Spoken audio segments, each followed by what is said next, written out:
Awesome. Welcome to another episode.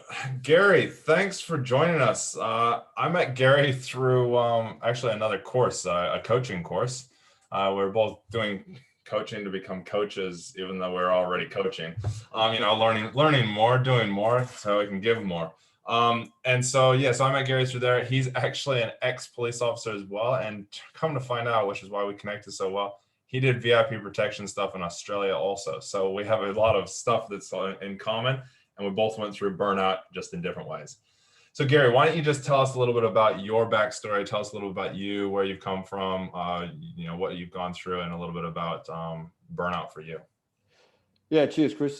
Thanks for having me on, mate. I've enjoyed getting to know you and also listening to some of your podcasts already. So hopefully we can do it justice. But yeah, look, I spent 18 and a half years in the Federal Police, Australian Federal Police, and a lion's share of that was done in close personal protection. In 2007 and 2013, I ran our Prime Minister's protection detail. My last assignment in the Federal Police was as the Commissioner's Executive Officer, so I ran the Commissioner's Office as well. So I had a quite successful career. There's a lot of things intertwined with that, a little bit of surveillance, a little bit of investigations, a lot of work overseas and that type of thing. And it's a very interesting, very enjoyable job. But ultimately at the end of the day, I probably spent a good 16 years in the AFP, and I'll probably be remembered for the last 2.5, not for very good reasons. Ultimately, depending on which way people want to describe burnout, and it's certainly what I went through. And there's the very easy, for me, I find the very easy path to talk about is the fact that I was working multiple 60-hour weeks, on call 24/7, traveling all the time. I think, the first year that I looked after the commissioner, we were away 54 times in the year. There was very rarely home when you're working with the Prime Minister, that sort of stuff. Stress on the family, phone ringing all the time, day and night, and all that sort of stuff. I think, to me, I think while that's a very legitimate space to be in, it certainly exists, and it certainly made an effect or had an effect on where I ended up. Primarily, the reason that I ended up burnt out or where going down my dark holes was the fact that I was in that space, and what most people would call ego prevented me from actually talking about it, getting out and speaking to people, becoming vulnerable. I'm just going through writing a book, and I've just this weekend been putting some stuff down that, in my whole career, I wasn't that concerned with getting promoted. I wasn't concerned with money. I wasn't concerned with medals. I don't know where my medals are. I don't have many, but I don't know where they are. What I wanted to be the guy that everybody called when there was nobody else that could do the job, or when you needed something done quickly. I didn't care if I was the lowest paid person in the job, but I wanted people to call me. And ultimately, the social conditioning and my own subconscious had me believing that guy couldn't have any problems. If I was the problem solver, then I couldn't have any problems. And it's something that I do see with a lot of type 1 personalities, alpha males, successful people, that we've all grown up to become successful because we're good at solving problems. The flip side of that is we almost get conditioned to the fact that the first day that I turn up with a problem, I no longer am that person that solves problems. And that haunted me for a long time. And, I made some very silly mistakes with my own, life. I got very heavily into gambling, and that was my escape.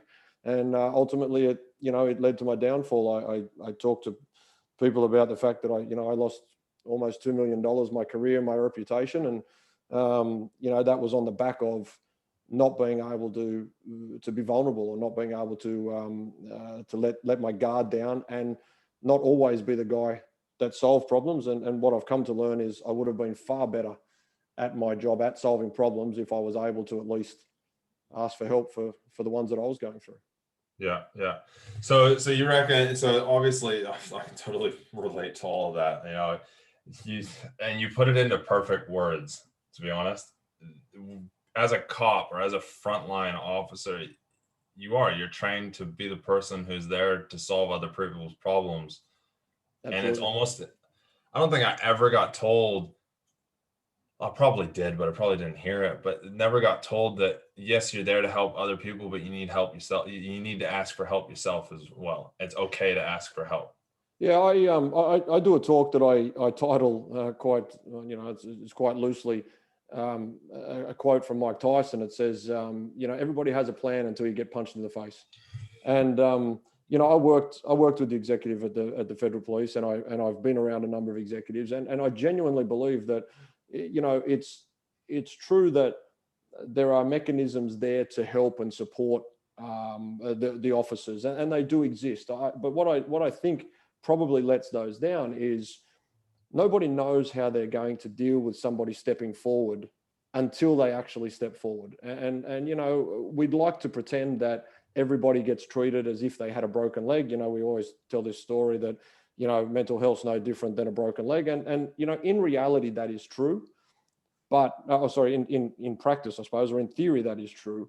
But in reality, you never know how somebody's going to deal with you once you step forward. And it's that fear, especially in an alpha-dominated place, especially with, I'm sure, in your career.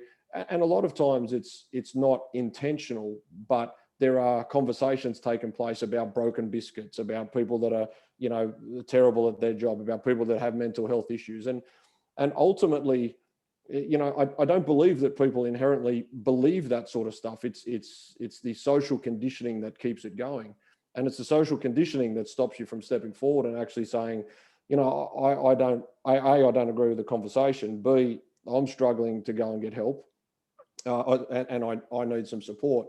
And then it's also about developing a culture which may take generations for people to just willingly accept that, what, people do struggle, and we all do. I mean, I wouldn't imagine there's a person that doesn't struggle. The ones that tell you they don't are probably the ones that struggle the most, I'd imagine. Yeah.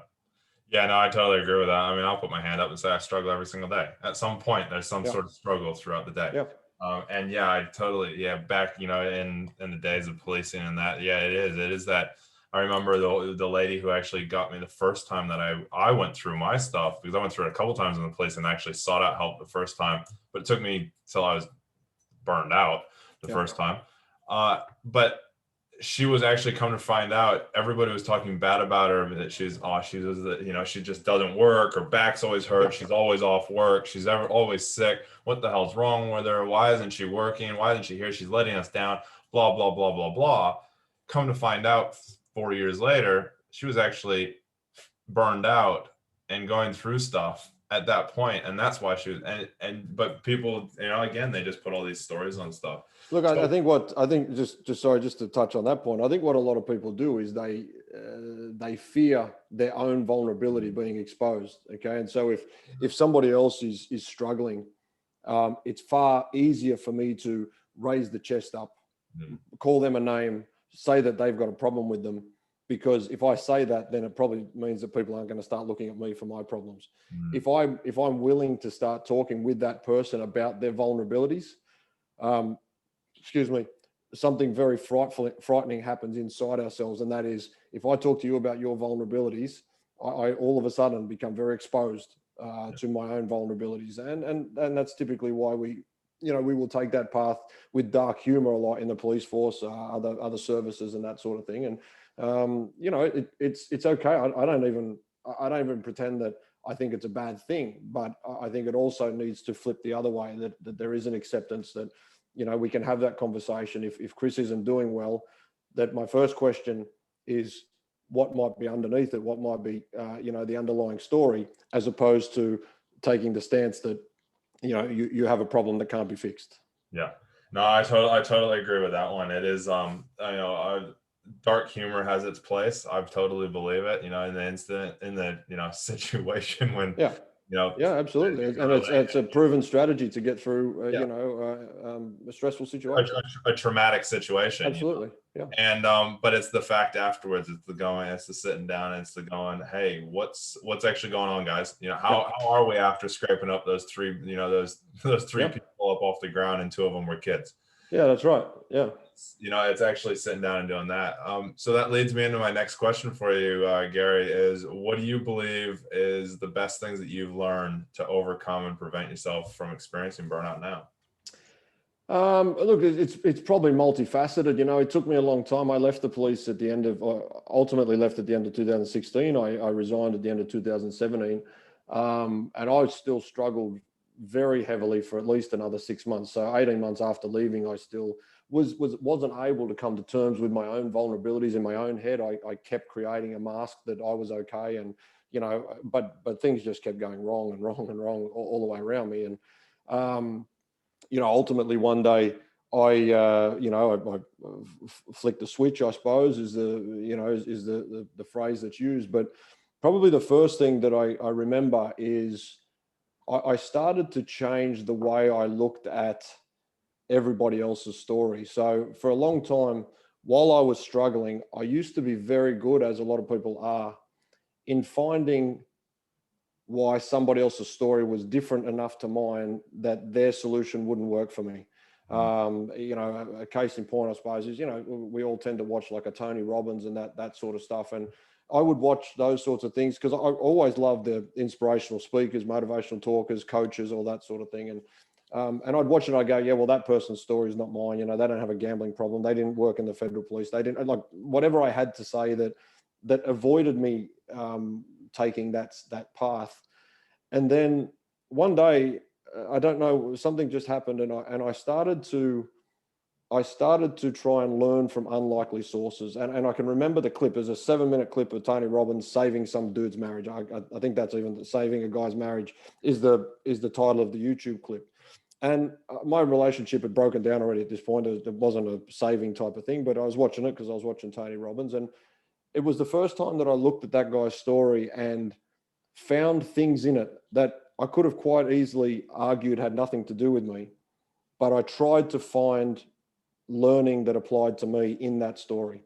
And then I started watching that led me to different people that I follow. And I follow a lot of people and, read or listen and watch podcasts. And I started to actively look for things that other people had in their lives that I could find similarities with, or things that I could try, or that could work for me. I opened myself up to learn from unlikely sources. That was probably the first thing that I did. And look, in all honesty, the thing that probably got me out was building a routine, starting to tick off things that, that built my self-confidence. A couple of the people I follow, like an Ed Milet, will talk about, self-confidence is nothing but keeping little promises to yourself. And certainly somebody that has an addiction issue, I've done a lot of research on it. I think even things like depression, anxiety are addictions of a sort. They're a feeling that we chase because they make us feel better in some way, or they help us avoid pain or help us avoid to try things. And so I realized that I was breaking promises to myself. And it's not the big promise like the New Year's resolution of I'm going to quit smoking, or I'm going to tell the world all this sort of stuff. But I'd say I was going to work out today and I wouldn't, or I'd say I was going to get up early and I didn't. And I just kept etching away at that self-confidence. And eventually I started with one thing. I wasn't a big snooze hitter. I tell all my clients, don't hit snooze on your alarm for a week. See how that makes you feel, right? It's seemingly innocuous, but it's bloody hard. If you hit snooze every day of your life, I think it's telling yourself that 9 minutes of crappy sleep is more important than getting your day started. But if you try to not hit snooze for a week, it starts to make you feel uncomfortable. I started learning this from Dr. Joe Dispenza, who's a neuroscientist, and talks about habit forming and that sort of thing. And I thought, you know what? I'm just going to start creating these habits one at a time. So I didn't really hit snooze, so that wasn't it for me. I started getting up 10 minutes earlier. That was it. I just got up 10 minutes earlier. The next week, I got up 10 minutes earlier and I started writing gratitude. The week after that, I got up 10 minutes earlier. I started writing gratitude. I drank 500 mils of water. The week after that, I added on cold shower. The week after that, I just kept adding, 4 or 5 things to create a morning routine. Again, I'm following people. I hear people talk about if you can win the morning, you can win the day. So I'd get up and I'd try and knock out those things. It's not always easy, especially when you've built habits over years and years and years of talking yourself out of it. And I made a deal with myself, and that was I only let myself down if I fail 2 days in a row. So we all make mistakes. We all fall off the wagon. We all have dramas. But if I made a mistake on day one, there's a saying I've seen: the first time you're a victim, every other time after that you're a volunteer. And so if I fell off the wagon on day one, okay, it was a mistake, notch it up. Don't cry over spilt milk. And as my dad says, you can't saw sawdust. But the next day, I now have made a conscious choice. If I didn't do what I said I was going to, it was now a conscious choice, not a mistake. And so I made that promise to myself, and that's one that I've probably kept to this day. Awesome. I love that. I love it. It is. Life is all about, and I talk about this a bit as well, but I like that you brought it up, is that you got to just hold yourself be accountable to yourself. Yeah. Make those little promises to yourself every day, and it can make a huge difference. And I believe with you as well around the depression and anxiety it's a state. And some I won't go chemically on that, some are more prone to it than others, and there's all the science and the biology around, but it is a state that you believe you're in. And it's just like hitting the snooze button. You get so much in the habit of it that you don't know any different. Yeah, look, I one of the values that I have at my business now is brutal honesty. Be brutal. And that's probably the next step of how I got out of this. I finally stopped bullshitting myself. And we all tell ourselves, for about 18 months, I kept saying to people I had a gambling problem, and I never believed it. Right? It was true, but I just didn't believe it. I just wouldn't tell myself the honest truth, about that sort of stuff. And you've got to have a hard look at yourself.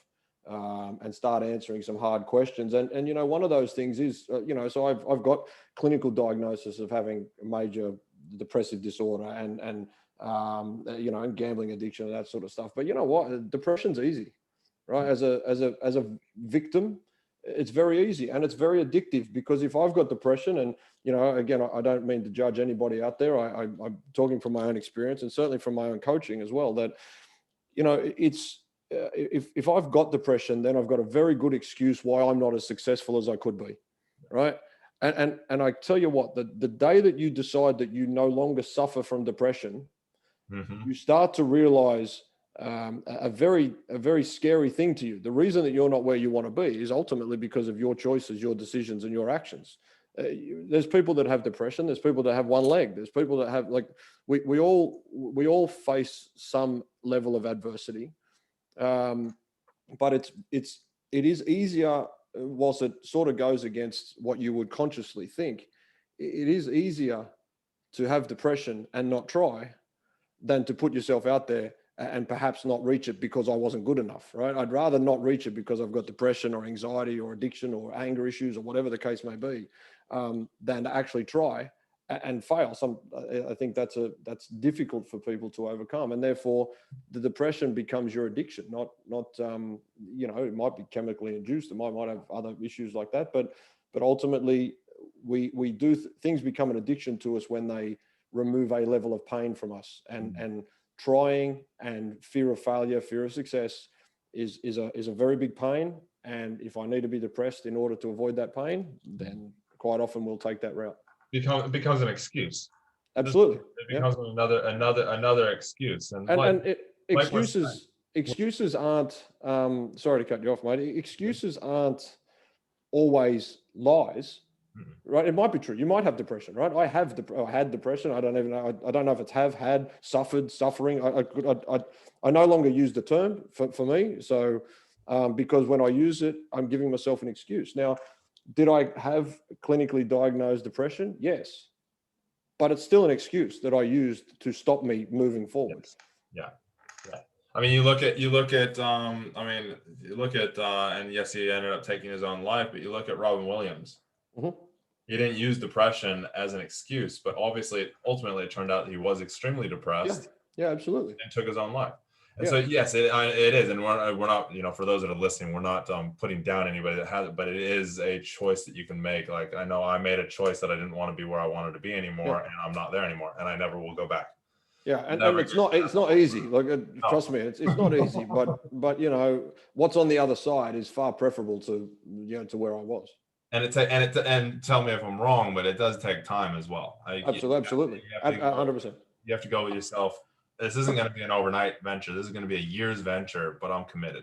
Look, I think it's a lifelong venture because I think, you know, I'm 2.5 years into it now. I think, you know, self-awareness is something that is extremely important in this path. But, you know, just as easy as you can build the good habits, the bad ones can come back if you rest on your laurels. But the other thing is, once you get to the other side and you start to experience, you know, the pleasure in being responsible for everything that comes to you in your life, you do start looking for more. So when I stopped suffering, when I, you know, wasn't controlled by gambling, when I wasn't controlled by depression, now I want to know what's next. Like I'm working forward, so I don't know that it ever ends because it just keeps growing. Let me ask you on that real quick. Hmm. You believe that looking back at what you've accomplished is just as important as looking at what you want to accomplish? So I really avoid looking back in terms of my coaching, except for accomplishments. I think it's important to understand how far you've come. Yes. Um, Sorry if that wasn't yeah, clear. no, that's exactly what you said. But I do have a very distinct mantra with my coaching. When I got in trouble, I asked two questions: how the fuck did I get here, and how the fuck do I get out? And in all honesty, how I got there was very irrelevant. The only thing you can do is the next right thing. You can't do the last thing again. So, you know, looking back in that sense and having a focus on the things that you've stuffed up or anything like that, really, in my view, doesn't help. It's part of therapy culture that let's spend 5 years trying to figure out why you ended up where you were instead of actually spending 5 years trying to get the fuck out.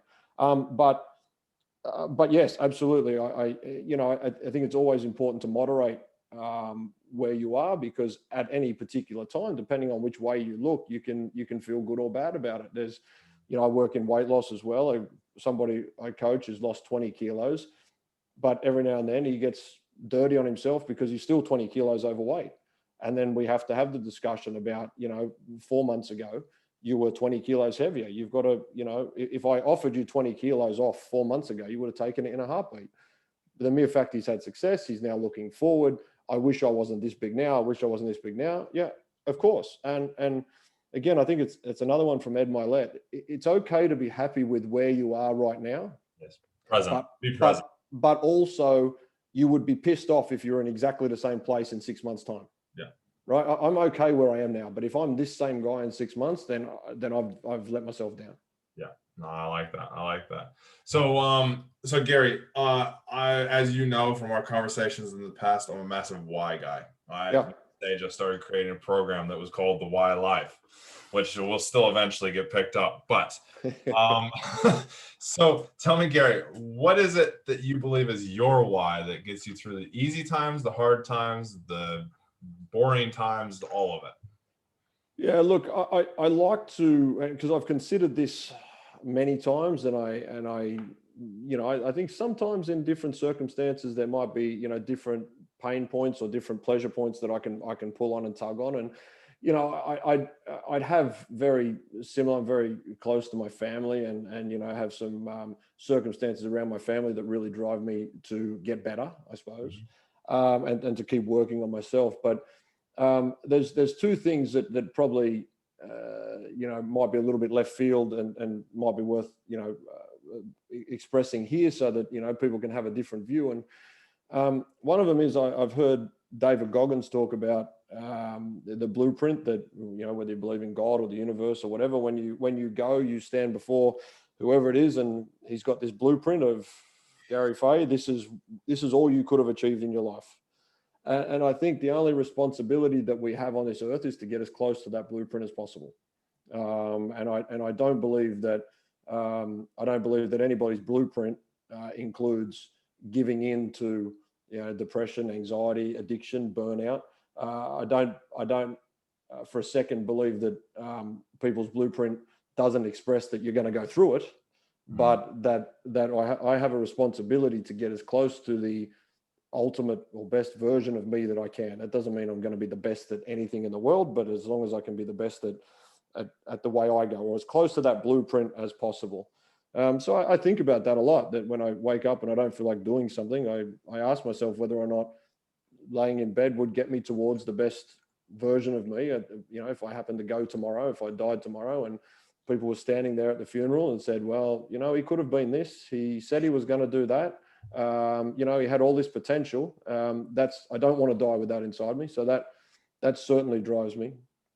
The second reason, and probably it's a little more pointed to my experience now, is so this certainly wasn't my why before I kicked off, but I've been through a lot of shit, and most of it is because of my own actions, my own decisions and choices and that sort of stuff. And I have a real genuine view now that if I don't make something of this opportunity, whether it's my opportunity in life or my opportunity to help others that might be in a similar situation, if I don't make the most of this opportunity, then all of my pain that I went through and put myself through would be for nothing. And that's my why as to my direction with coaching and helping people, and even my own, you know, my own journey. I feel like I think the sun just came in here. I think my own journey in terms of, you know, I've had the lived experience, and what I think sets me apart from a lot of other coaches or counselors or whatever is that I've had lived experience and I'm prepared to share it, and understand where people are. I think, again, had I not gone through what I've gone through, I wouldn't have that lived experience. But if I don't honor that gift, if you like, I'm very big on gratitude, even for the shit in your life. If I don't honor that gift, then, you know, I'd feel like I would have gone through it for nothing. Now, we do have a lot of like first responders and stuff that listen to us and that. And something that popped up for me and just kind of made me kind of think, I just wanted to find out from yours. Do you believe that having too strong of a mind can actually be a detriment? Just one sec. Can I just give me a sec? I'm just going to fix the blinds so that you don't get this for the rest of it. Yeah, man. So as I was saying, do you believe, like, obviously it's a choice, as we've already talked about, but do you believe that sometimes having an extremely, extremely strong mind, like most law enforcement, you know, that you do end up with an extremely strong mind, or you go into it already with one, that it can actually be to a detriment if you use it in the wrong way?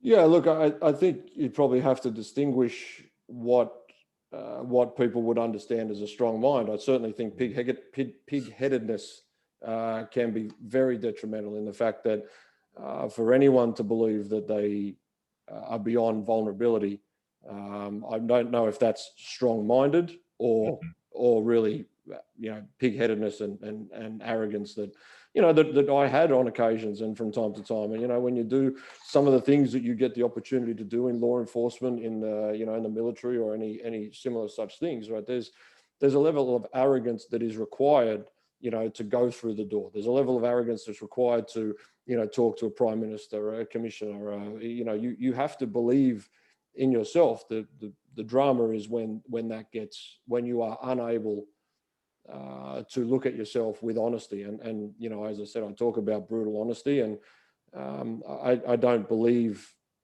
many people have, I don't believe lying to other people is that big of a deal, because mostly we lie to other people because we're lying to ourselves, right? It's, if you can solve that issue, you know, too strong a mind, does it exist, or where's the line that stops you from being, you know, too strong as opposed to pig-headed? You know, because a strong mind is also going to get you out of it. It's the direction that you point it. I think that really matters. And you know, if you've got too strong a mind and you can point it in the right direction, and you can say to yourself that you are disciplined enough to not hit snooze every morning on the alarm. If you're disciplined enough to do your 3 gratitudes every morning, your 10 minutes of stretching, your cold shower, if you can point it that way, you're going to be very successful in life. If you point it towards being impenetrable, you are probably going to fall. Yeah, no, I like that. I like that clarity. It's yeah, no. So what advice would you give to somebody if they're struggling to, as you called it, make sure that they're going towards that blueprint, or even, you know, as put it in simple terms, figure out what their why is? What advice would you give to somebody, or, you know, to the listeners? Yeah, look, I think it's important to, like, I want to be careful and let people know that I really genuinely understand the fear involved in opening up in your workplace. Okay. Yeah. That if you're already in the police force, you're already in the military, you're the CEO or the chief financial officer of a medium-sized company or a small company or an executive somewhere, it's very difficult to take that first step and just open up in public, in that workforce. Because again, most organizations genuinely want to help. They just don't know what's going to happen once you put the big ones on the line, right? But certainly I would start to seek out people that have been there, and we all find people or something that resonates in different people, and it might be yourself. That people might listen to your story and they resonate with they like the way that you talk. It might be me. It could be something completely different. Excuse me. One thing that I have found is I've been to a couple of very good psychologists. One of my dramas with psychologists, I certainly don't tell people not to go, because I've got a fantastic one that I speak to from time to time, even to talk to about what I should do with my coaching programs. But psychologists aren't psychologists, psychiatrists, all of those, even therapists. They're not in the business of expressing their lived experience. And for guys in particular, for alpha males in particular, it's a very vulnerable place to be telling your story to somebody that you don't know how they feel about your story. And so trying to seek out people that do resonate with you, that you can reach out to and say, hey, I liked your video, I liked your message. Even people in your workforce, if you do have friends that have been vulnerable before, you'll often see some people in police forces have probably been more public about it, and you can choose to go and have conversations with those. But it's again, I'm a big advocate for counseling, but I do believe that if you're an alpha male, it's very difficult to get what you need from a traditional counseling service, because they don't talk your language, right? They don't understand. And look, a lot of times when I went, what I would say to people is, because when you suffer depression or anxiety, addiction, burnout, whatever it is, most often when you go to seek counseling, you are in a rational thinking brain, right? You aren't suffering at the time you walk into the office, right? And so as a guy, what you would do is I would walk in, and I'm not suffering when I walk in. So I tell a story as if I'm not suffering. You know what? The other week I felt a bit burnt out, but I'm okay now. You walk, and that's a mask that you keep putting up on yourself. When you go and see someone like yourself, through the discussions we've had with the guys that I coach, I don't let them off the hook. I know that if they felt it 2 weeks ago, I can explain to them, you know what, this is what I felt, right? This is how I went through my experience. This is how it felt to me. And this is what happened. And you see a moment in their eyes that go, oh shit, this guy knows what I'm going through, right? You don't get that with psychologists. You don't get, and they're very valuable. I want to keep expressing that. I'm not telling anyone to not go to a specialist, but you don't get that from there. So if you are experiencing burnout, if you are experiencing any of the issues, it's not a huge movement, but there are some places you can go to talk to people that have been there before. Some police forces around are building networks of people that are in the force that you can go and talk to. I don't know about New Zealand police. I had a little bit to do with them, but it's been a long while since I think Mike Bush was your commissioner the last time that I had anything to do with New Zealand police. So I don't know how far he's gone. G'day, Mike, if you're watching. Yeah. But go and speak to people that have been there, that have come through, or people that and if you can't do that, as I did, start finding people in different genres that you can learn from. Start watching YouTube, start watching clips, start listening to people that you can find some part of their story, because you can probably grab stories from 8 or 9 different people, and it can help you build your own version. I love that. I love that. Yeah. That is one of the biggest things that I feel, like for me to get out of it, as people will have known if they've listened to, the episode number 1, is my biggest thing was just talk to people, learn from people, because that's people have gone through experience. I remember when I did my big motorcycle trip to refine myself. I talked to a guy who was like, yeah, no, I get it. He's like, I've been at that rock bottom spot. He's like, I used to harvest organs. I was like, what? That's next level. I was like, what? And but he was like, he's like, I get it. He's like, call me anytime. We had a chat for like an hour and a half and ended up like talking about all sorts of, and you learn some of the best things because people can actually just go, and it's not because of pity, it's not because of they're trying to fix you, it's because they just literally go, this is what I did. And you go, and this is why, Fight the Burnout started, because I was like, let's talk to people who have been through it. So those that listen can actually use the experiences like you of yourself, with being at literally what you could call as a pinnacle of the role that you were in. Yeah. And still fall, people would look at you and go, fuck, Gary, you're just at the top. You got all these different, that's so awesome. But yet there's underlying things that weren't worked on through the whole process, getting up to that stage, that end up, you fall off the pinnacle as such. Well, that's one of the problems, right? We get all of the things that we've been socially conditioned to believe are our success. And we're still struggling. I used to say that, I would hug my kids and not want to be anywhere near that embrace. Like that's a very scary thing for someone who loves his family, to think that I don't want to be, but I had a good family. I had a great job. I had a good money. I was okay at sports. I had a good friends network. I had a nice car. I had a house.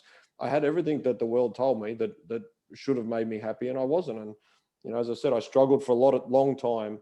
I knew I was struggling. I didn't know what with, and I had even less idea what to do about it, until I started to learn and listen to people's stories. And sometimes it's not about me telling somebody what to do, but I'm more than happy to share what I did, and hopefully somebody picks up something from my story that will help them, something from your story, and they can mash that together and create their own journey out, something that might work for them. They might pick up from little bits and pieces, around the place. Yeah, no, that's awesome. So, Gary, tell us a little bit about what you do now. I know you got the strong shirt on, but we know that, and you've said it a few times. Strong men. Strong men. There we go. We're not broken, but we need a little mending. Oh yeah, we definitely feel the strongest of us definitely do. That's why we have strong women around us that absolutely. So tell us a little bit about what you do, because I know you through coaching and that. I know you run a gym and stuff, but I'll leave it to you. You tell us what you do. Yeah, I do run a gym up here in Brisbane. It's what I started when I left the AFP. But the last 6-12 months, I've worked a lot. Primarily with successful men that are struggling, and if I wanted to niche it down further, successful men that are struggling with addiction, perhaps gambling addiction, but as I said, anything that depression, anxiety that I suffered, all addictions of some sort. So I work largely one-on-one with a lot of people. Again, a lot of successful people don't particularly want to turn up to Gamblers Anonymous, or they don't want to walk through the front door of the psychologist and that sort of stuff. So I work quite discreetly with successful men that are struggling. We sometimes do it at the gym in a PT session, and nobody's any of the wiser. And I sort of share my experience. And I tell people it took me 12 years.